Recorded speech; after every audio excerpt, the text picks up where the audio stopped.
Littérature et déracinement au fil des mots, présenté par Patrick Estève.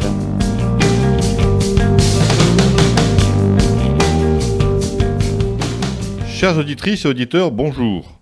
La pastille littérature et déracinement de ce jour s'intitule Stefan Zweig et la Mitteleuropa engloutie. Stefan Zweig est né le 28 novembre 1881 à Vienne, en Autriche, et il est mort à Petropolis, au Brésil, le 22 février 1942, à l'âge de 61 ans.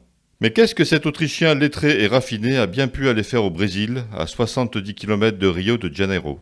C'était les années 40, et l'Europe sombrait dans le chaos et la tragédie humaine de la Seconde Guerre mondiale qui brisait irrémédiablement les contours d'un monde de triomphe désormais posthume.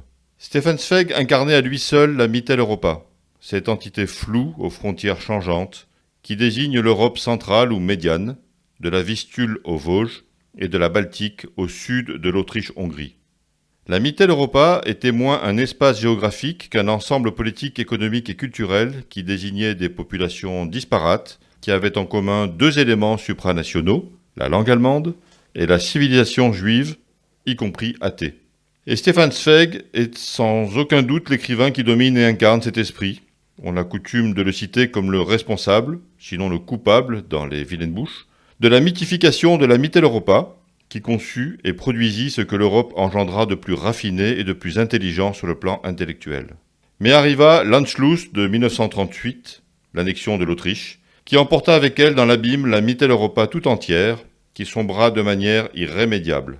De Klimt à Rilke, de Freud à Mahler, de Wittgenstein à Schoenberg, et qui fut incarné par un Stefan Zweig devenu nomade, exilé de sa terre de cœur comme de sang, emportant avec lui et en lui ce que fut ce bel âge de la pensée et des arts. Mais qui est véritablement Stefan Zweig?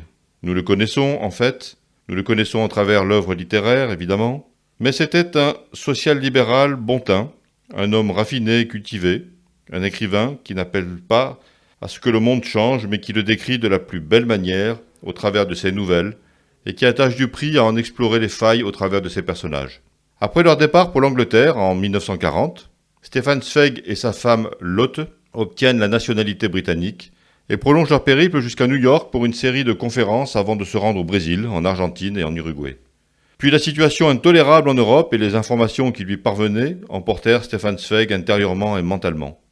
Il était littéralement terrassé par la peur, l'angoisse et la force d'une prémonition où il voyait notre beau continent si précieux pour l'humanité entière disparaître de manière grossière, autant qu'ignoble, sous le bruit des bottes.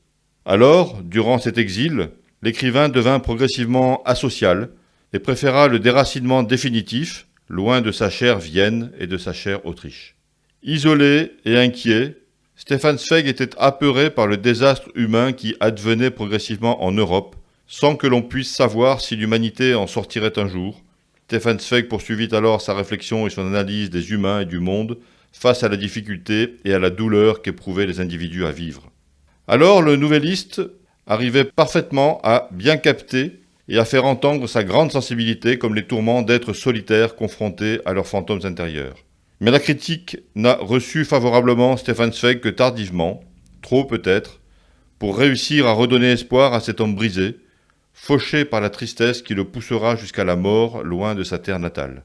Le New York Times se fit pourtant l'écho du suicide de l'écrivain et de sa femme Lotte Altmann, survenu le 22 février 1942, avant que l'écrivain soit recouvert par l'oubli des années 50 aux années 70.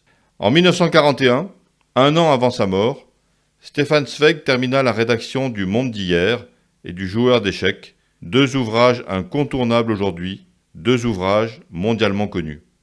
Le Monde d'hier est un livre à considérer à part dans l'œuvre de Zweig, car il est l'unique ouvrage où il utilisera la première personne dans l'articulation de l'histoire de sa vie, depuis sa naissance à Vienne, en Autriche, en passant par l'atmosphère restituée d'une Mitteleuropa et d'un quotidien culturel progressivement disloqué puis anéanti. Je vous le recommande évidemment.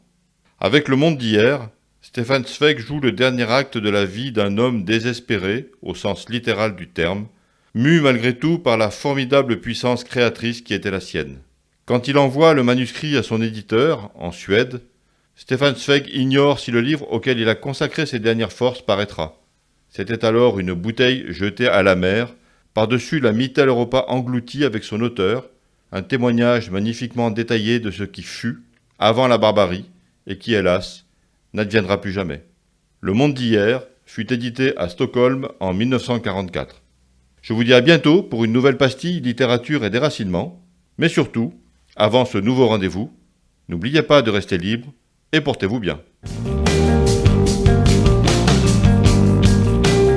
C'était Patrick Estève dans les pastilles d'Agora Côte d'Azur.